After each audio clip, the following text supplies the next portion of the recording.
Hey y'all, welcome back to the Stock Show Sisters podcast, where we are building confident, capable young women in agriculture through mentorship, character building, and community.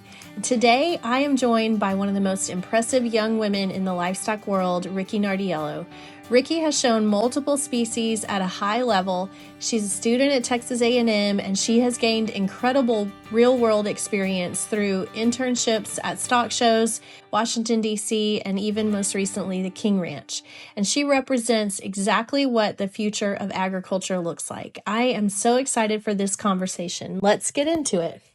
Well, hello everyone, and welcome to this episode of Stock Show Sisters. Today's guest is one of the most respected young women in the livestock world, and she is just getting started. She has shown multiple species of livestock, competed at a very high level, and she is building a career path with Texas A&M University as her launchpad. And so I am really happy to introduce Ricki Nardiello from Texas as today's guest. So welcome, Ricki. Thank you, Rachel. That was such a sweet introduction. Well, I forgot to actually mention that you grew up in East Bernard, Texas, which is just right down the road from our headquarters. Yeah, so let's just get to it. Let's just call this segment, Who is Ricki? And if you would just share us for anyone meeting you the first time, tell us who you are, where you're from, what did your life look like growing up, and maybe just for fun, share with us what was the first livestock species you ever showed and how did you get started in it? Yeah, so like Rachel mentioned, I'm from East Bernard, Texas. While I do claim East Bernard as home, I actually kind of moved around quite a bit growing up. My parents were divorced, and so I moved schools a couple of times, which I'm super grateful for because it taught me how to make friends pretty easily. But throughout all of that, I showed livestock on several different levels. I started with pigs. So my grandfather was a show pig breeder and kind of got into it because my mom did it and he did it.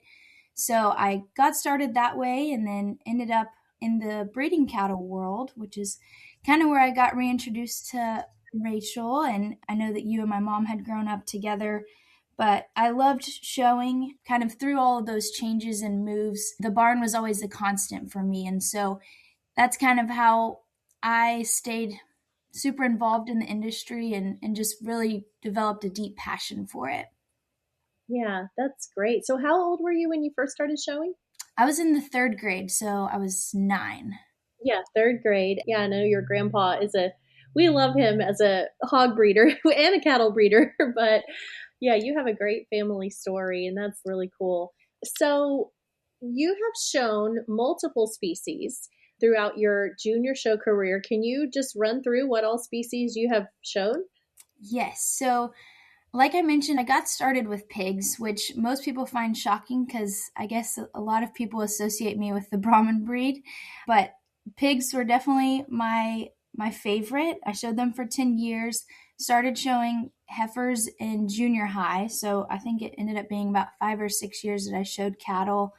And then I showed one lamb when I was in high school. That was not my cup of tea. So I have a lot of respect for the people that can deal with their noises and all of the hair and things like that. But I did show all 3 of those. What would you say are like the biggest differences between each one? I mean, maybe even mentally and physically, because I can say like I show cattle. That's all I ever showed is cattle. And I love the fact that like you can hold them by a halter. The thought of like chasing a pig around a fairground or a show ring with no type of control of like a halter or anything like that is terrifying to me. But that's just me personally. I have heard other people say it's just the opposite, you know? So what did you see as the biggest differences between the species? Yeah. So I think for myself and a lot of people, I think that the challenge of pigs, just them being so fickle and susceptible to changes in their feed and their environment, that challenge is really fun in and of itself. But they are definitely smaller and easier to train initially compared to cattle. But I think that the biggest difference for me physically was that with pigs, even once you get them like whip broken and trained, you have to work with them pretty much on a daily basis. And the really bad ones you have to work with sometimes more than once a day. Whereas cattle, I think for the most part, once you get them broke and kind of get them into a good routine, once they're broke, they're broke. I know that there's definitely caveats to that, and some have a little bit of a sassier attitude than others, but overall, I think that with pigs, it was more of a daily commitment as opposed to the cattle. Yeah. So you mentioned something I never really heard before, but so cattle have their own distinct like disposition, every single one of them. Is that the same in pigs? I mean, I just look at pigs and I'm like, oh, they're all pigs. They're all gentle. I definitely had a few pigs that I thought I would never get broke that needed a lot of extra TLC. I think I actually ended up having one. Maybe it was mine or my brother's, but we both put in a lot of work, and she ended up just kind of being one of those that no matter how good she was, we were just not going to be able to show her because she just would not act right. That's crazy. I never knew that about pigs. Pigs are so fascinating to me, and I hope we get more pig, people in the swine industry on this podcast. We had Jennifer Scheich, and her podcast was amazing. But between the two, would you say there was one that taught you more discipline or one that taught you more patience?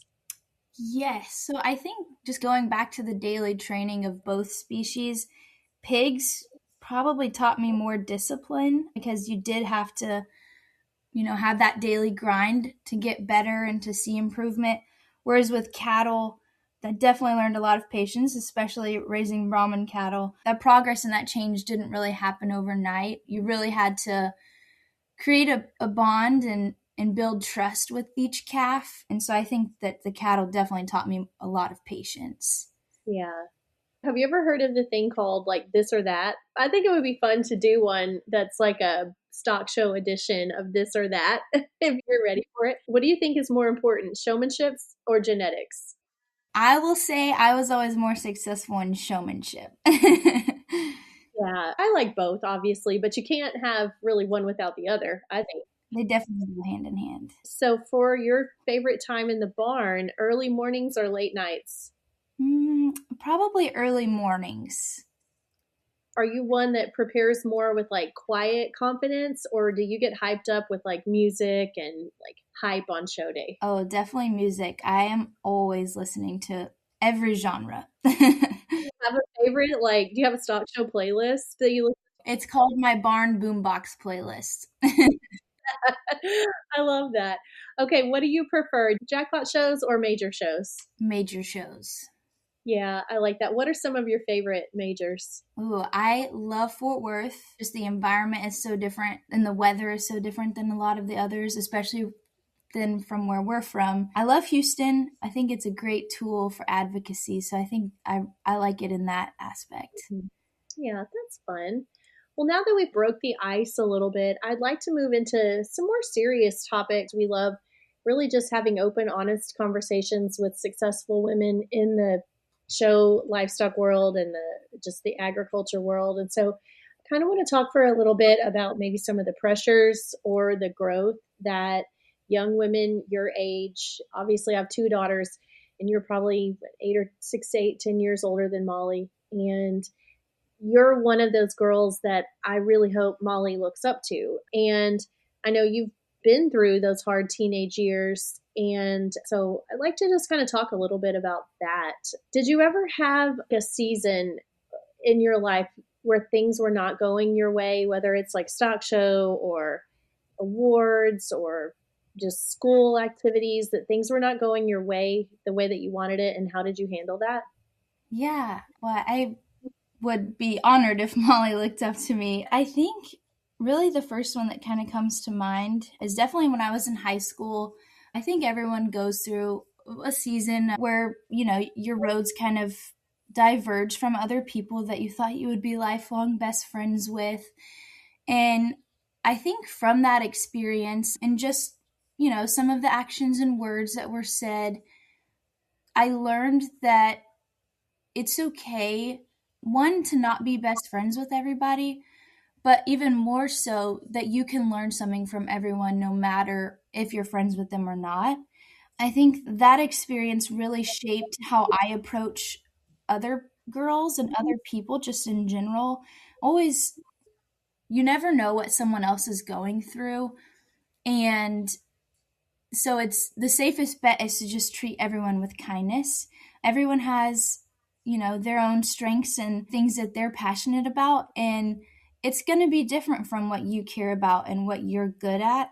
And so I don't think that there's any reason that we should tear each other down. Rather, maybe look at that as an opportunity to learn from each other so that we can all be working towards something greater and building each other up. Mm-hmm. What age did you say you maybe started noticing maybe like social pressures or struggle, or social awareness? Was there a certain time frame that really stood out to you? Yeah, I think I started noticing it probably 7th or 8th grade, but I didn't personally experience it until probably my junior, senior year of high school. You're in college now. Do you ever still experience situations like this? I think I do. I think everyone definitely still does. Luckily, at this point, most people have gone through that in high school and obviously don't want to go through that again or don't want to create that experience for other people. So that has been a huge blessing being in college. Another part of that, the other side, is that there's so many people in college that if you're not exactly getting along with somebody or you don't see things eye to eye, that's okay. And everyone respects that we have varying opinions and beliefs, but there's so many people, especially here at Texas A&M, that it's very easy to find people that you can see more so eye to eye with and do things that you're both passionate about. Mm-hmm. Back to your showing days, would you say it was easier to make friends in the stock show world or at your high school, or were they the same? Were they different? How did you approach that? Yeah, I think they were a little bit different with being in the stock show industry. Everyone is kind of has the same hobby, has the same goals. And so it's a lot easier to get along and to understand the sacrifices that we each had to make to be where we were and to have the success that each person had. Whereas being in a smaller school, not everyone was really involved in FFA, even though I did grow up in a very rural community. So not a lot of people understood, why I didn't want to play sports or why I would sacrifice going to the movies to work at the barn. And so there was definitely a couple of people that didn't understand it, but they appreciated that I had something I was passionate about. But it was definitely easier for me. And I think a lot of people in the stock show world, especially the students that go to those really large schools in urban areas, to make friends and to build long lasting relationships with people that they meet through showing livestock. You mentioned you didn't do sports. Did you do anything like cheer in high school? I did not do cheer. I actually did play volleyball for a couple of years, and I played golf all 4 years. So a little bit more of a niche sport. It was fun. It was something that I could do with my dad because he didn't grow up in the agriculture industry, and so it's something that we could spend time doing together. Okay, so that is a really interesting point that you brought out, that your dad didn't grow up in the ag industry, but I see him at the shows. I mean, for the record, I want to say at the shows, your mom is like a total boss. And I love your mom at the Brahmin shows. We really need to get her on this podcast because, like, for me at the Brahmin shows, I am like dressed in barn clothes. I am like focused. I am staying at my stalls. I am like looking at my cattle. I am not the stock show mom who is like has a super tan and white shorts on. And even as a mom, I'm just going to say, like, as a stock show mom, sometimes you do compare yourself to other stock show women. Like, I look around and I'm like, oh my gosh, that stock show mom is like, has perfect hair, perfect makeup. She has like a super cute outfit. And here I am in leggings and a t shirt. And your mom is one that I love because your mom is the same as me in terms of focus. Maybe she'd probably dress as cuter, but like she is always focused on y'all's cattle. Like she is working her butt off and I love her. It's nice just to have like other stock show moms that kind of have the same style, I would say. But you mentioned your dad did not grow up with ag, but I would never have guessed that about him. So how did he get into the cattle business? Yeah, I had mentioned earlier, but my parents got divorced when I was pretty young. And so my mom had stayed raising cattle through that and when it was just us. And then she met my stepdad. So he grew up more on the commercial side of things. He comes from a pretty big rodeo family. So he was around cattle and livestock, but not in the show aspect. So it was definitely a big change for him and something he had to get used to. But I think out of all of us, he might be one of the ones that's most invested in the genetics and growing our herd and things like that. So it's been really fun to watch him do that. And then also kind of just learn the ropes with us of how can we halter break different calves that have different types of personalities, and how can we build a barn to be most efficient and things like that. So he has definitely enjoyed getting to do that with us, and we love having RL with us. On the flip side, my biological dad, he grew up in the city, played sports, and went to school at Texas A&M. He didn't get introduced to the ag industry until he met my mom. And so when they split, he moved back to downtown Houston. And so when I was growing up, I always joked that I kind of was like Hannah Montana and I had the best of both worlds, because I lived out in the country with my mom, and then I got to see the city when I would go visit my dad. But growing up, it was actually difficult for me sometimes because I loved showing livestock so much, but my dad didn't understand why I did it or kind of what the long-term purpose was, because he was never around it. And I look back now and I'm so grateful that I did have that, because I think that having to explain to him the importance of taking care of livestock and learning responsibility and time management and all the things was kind of the window for me to jump through that opened this world of ag advocacy. And it really was the foundation for one of my biggest passions. And so I'm so grateful that he was curious about it and didn't understand it, because it taught me how to explain things to people that didn't grow up in the industry, and painting the industry in a positive light, because I think that that's definitely one of our biggest struggles, is dealing with people that don't understand what we do and why we do it. Super glad that I had his support regardless of him not growing up in it. Yeah, that is awesome. So I have a serious question that I think is really important, because one of our platforms at Stock Show Sisters is kindness, professionalism, respect. Also, we totally believe in helping make young women into strong, capable leaders. But my question is, how do you stay confident without becoming too cocky? Because being humble and being kind to others is so important in life and the stock show world, in your place of business. And I really can only imagine how that is for young women and teenage girls with the pressures they face of a lot of things right now that like I didn't face. So how do you manage that? Staying confident in yourself without becoming too cocky.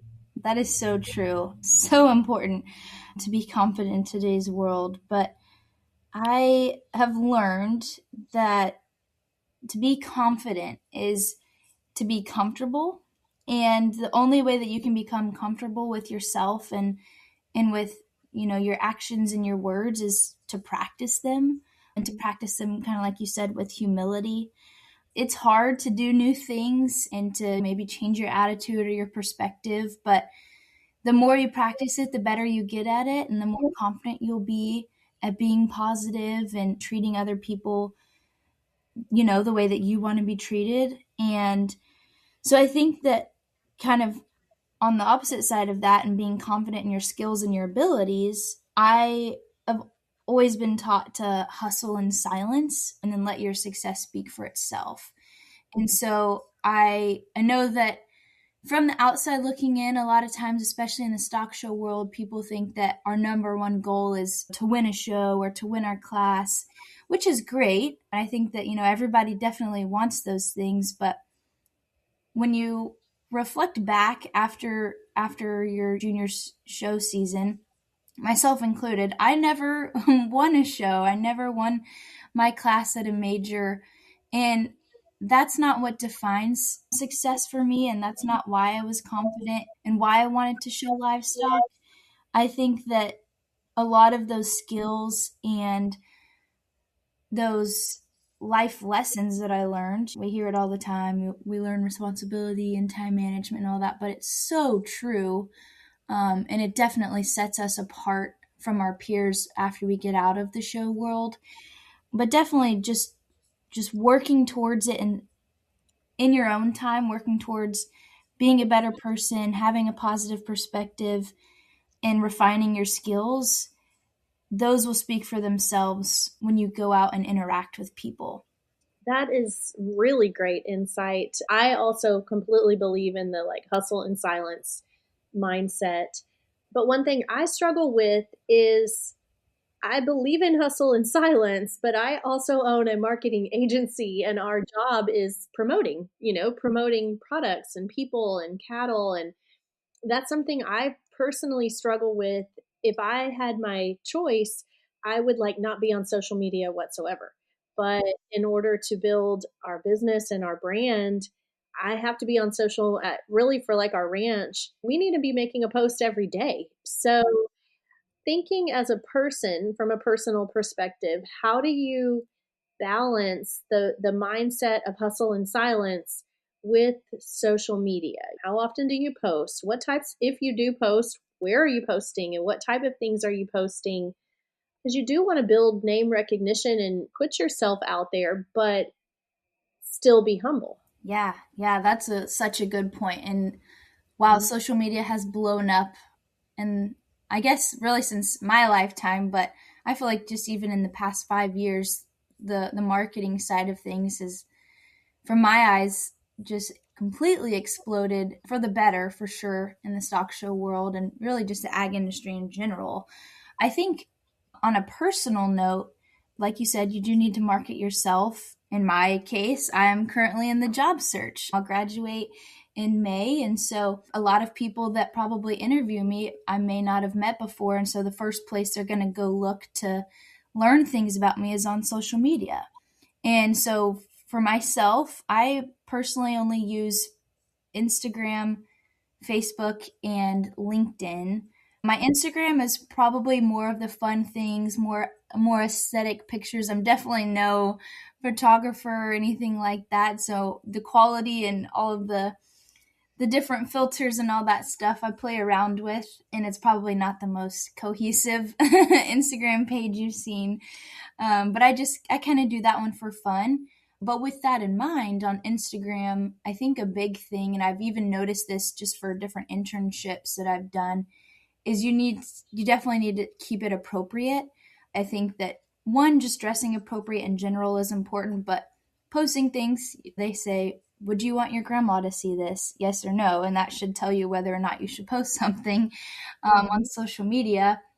And so keeping it appropriate, somewhat professional, because there is a chance that a future employer might be following you or might see it.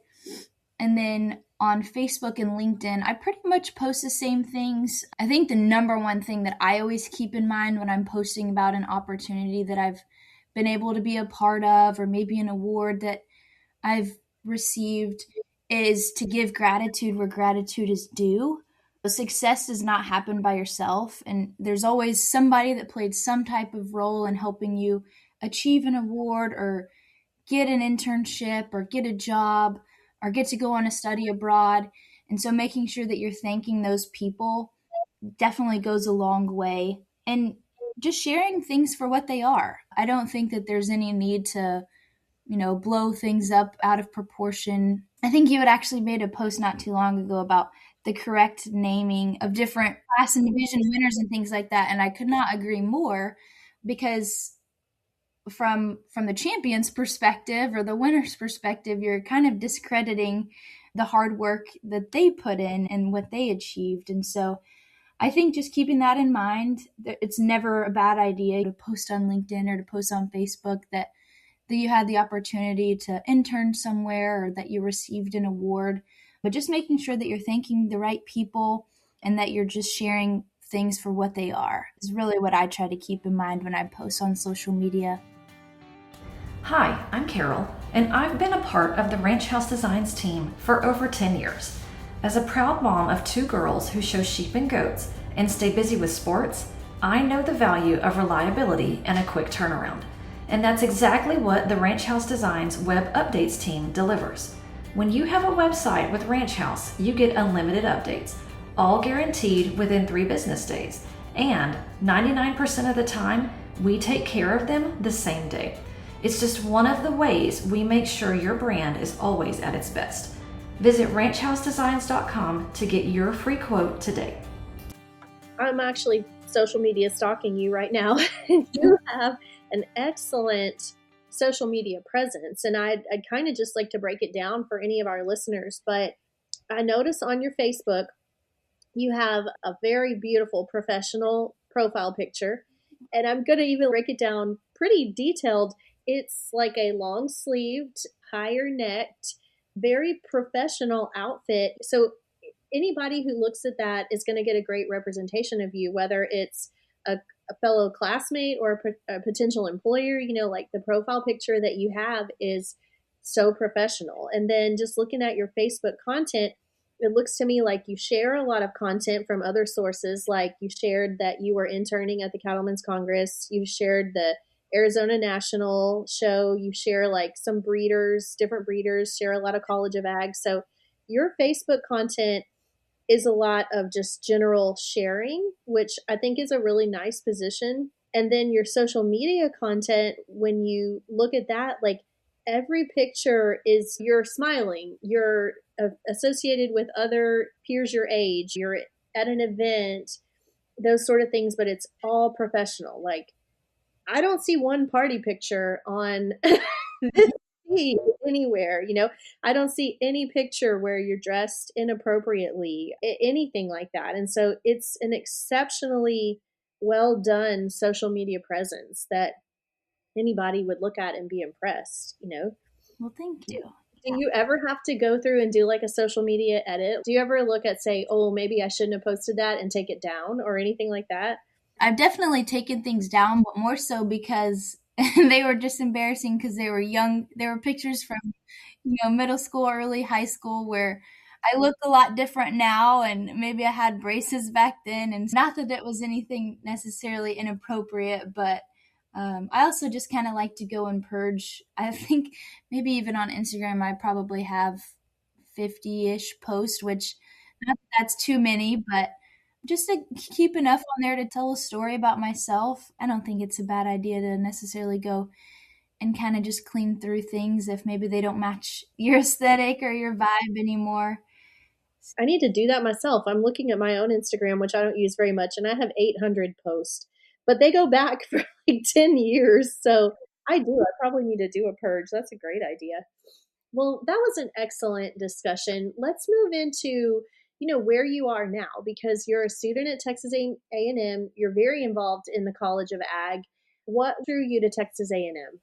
Yeah, so I love that question. I hate that question. So I actually recruit for the school. And when I get asked that question, most people want to hear that I had these connections with these professors and the programs are great. And all those things are true. But simply put, I am a third generation Aggie, and it was just always understood that I would go to school there. So it was the only school I applied to when I was in high school, and I was automatic admission, so I didn't really have to go to any type of recruiting events or anything like that. So I was very grateful for that. But I am super lucky to be at one of the top ag schools in the nation. We have so many opportunities, amazing faculty and staff, and goodness gracious, it has just been such a phenomenal 4 years. And I hope that everyone has as positive as an experience as I have had. Yeah. So real quick, what are you studying and what is your career goal?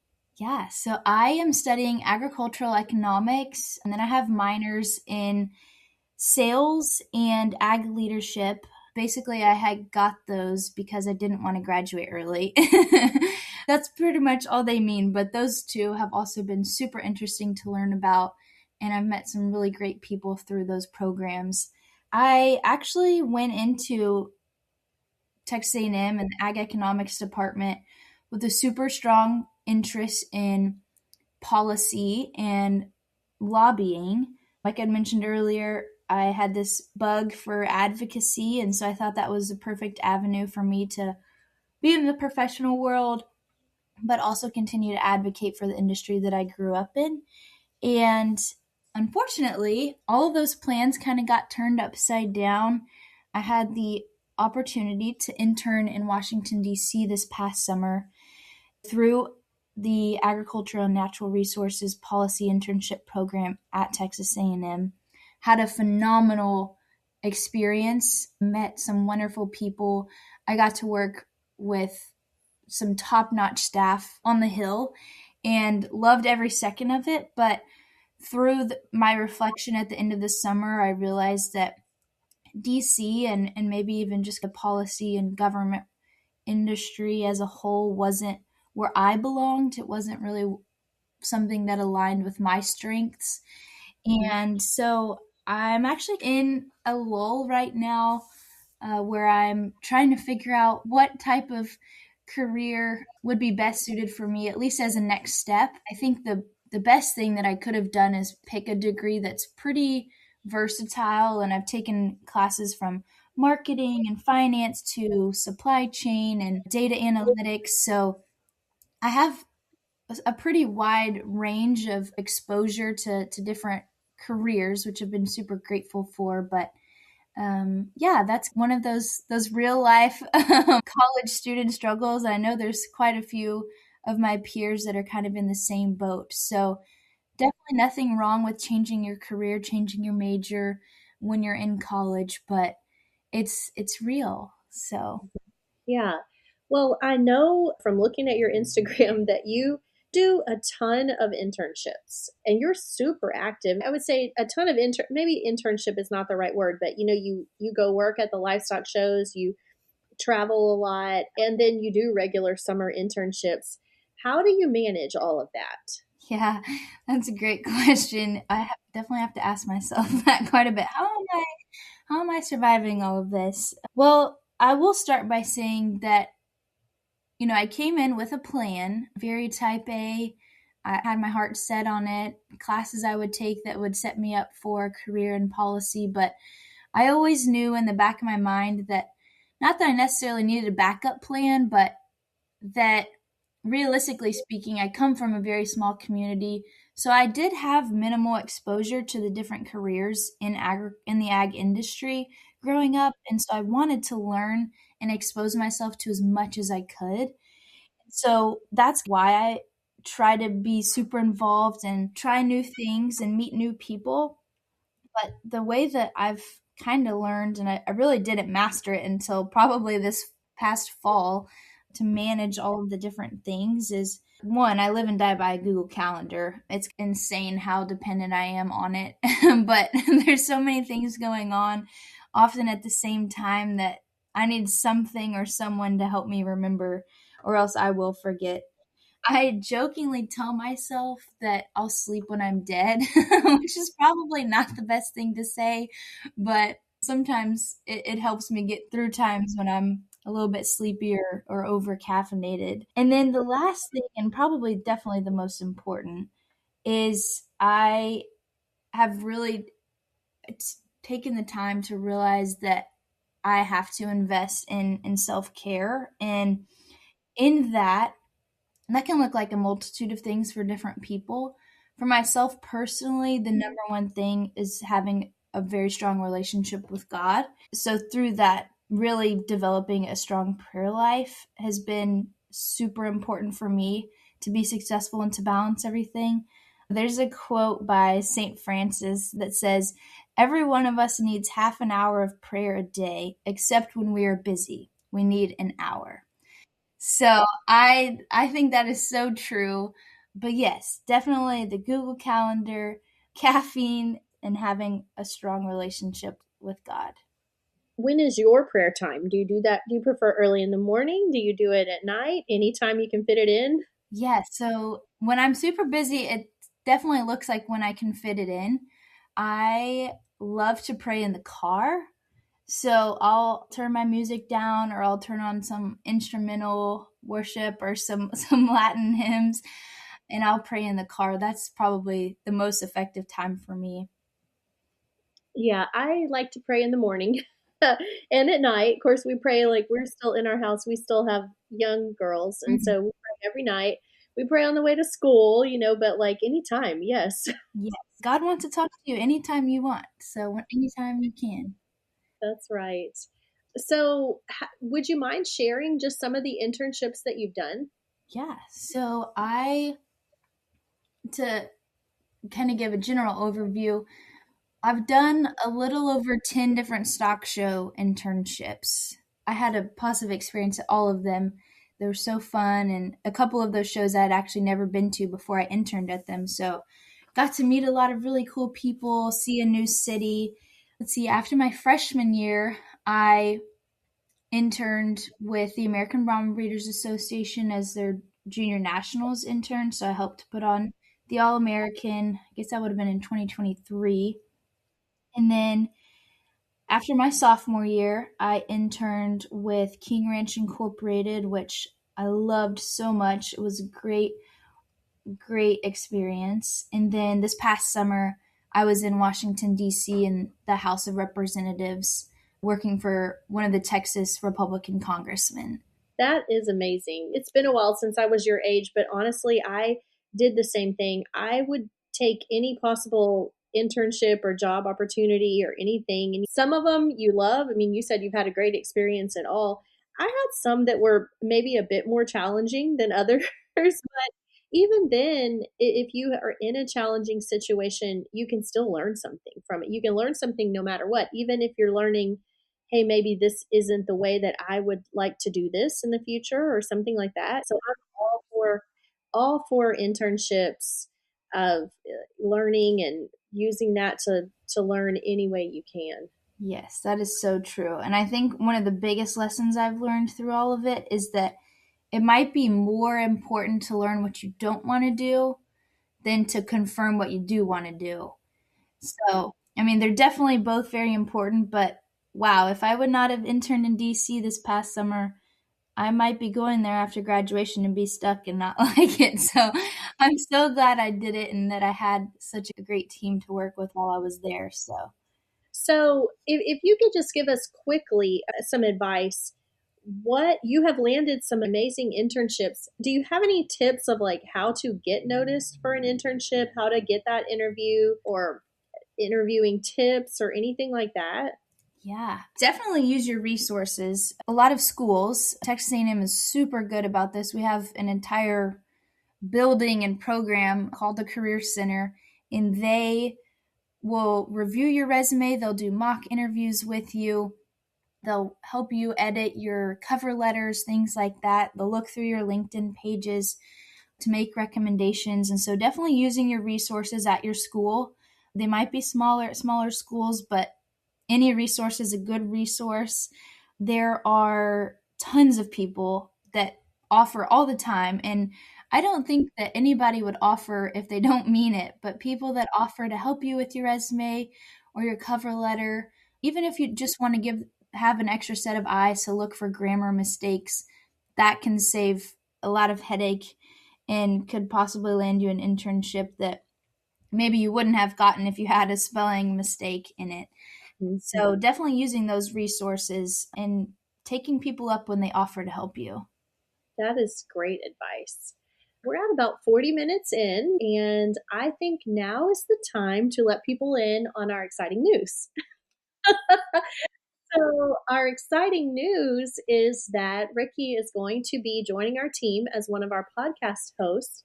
And we are so excited because currently our podcast team is myself, Ashley Fitzsimmons, and now Ricki joining us because Ricki not only brings a young perspective, multi species experience, and you're just an all around amazing person. And I have to share that you've already gotten to work. For our listeners, you've already been working on contacting potential guests and stuff. And I saw the spreadsheet that you had going for organizing your potential guest. And I had the biggest case of spreadsheet envy that I have ever had in my life because it was so good.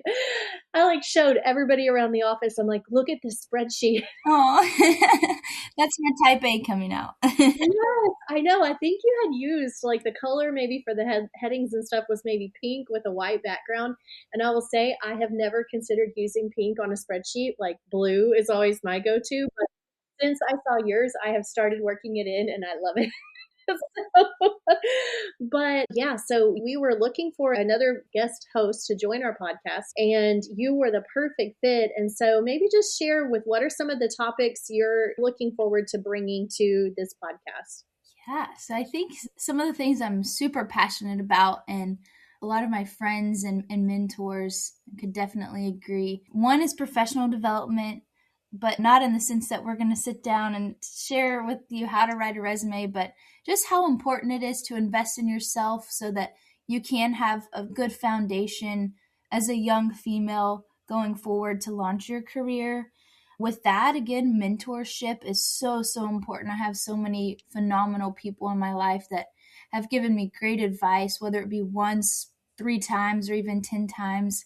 And so mentorship, the real world application of those lessons that we're learning from showing Livestock. And then again, just the role that faith can play in our everyday lives is something that I hold near and dear to my heart. So. Oh, that is great. So share with you, I know I kind of mentioned your social media, but share where everyone can follow you if they want to start following you before you start hosting. Yeah, so the best places to reach me are Facebook, Instagram, and LinkedIn. They're all just my first and last names. I would love to connect and get to know you guys a bit better. Yes, and I've seen the list of some of the people that you already have booked, and they are amazing. So we have some really fun, really inspiring women coming on the podcast, coming in the next couple of episodes, and I can't wait to see all the ones that you get scheduled. So y'all are going to be hearing from Ricki a lot. Great ones lined up.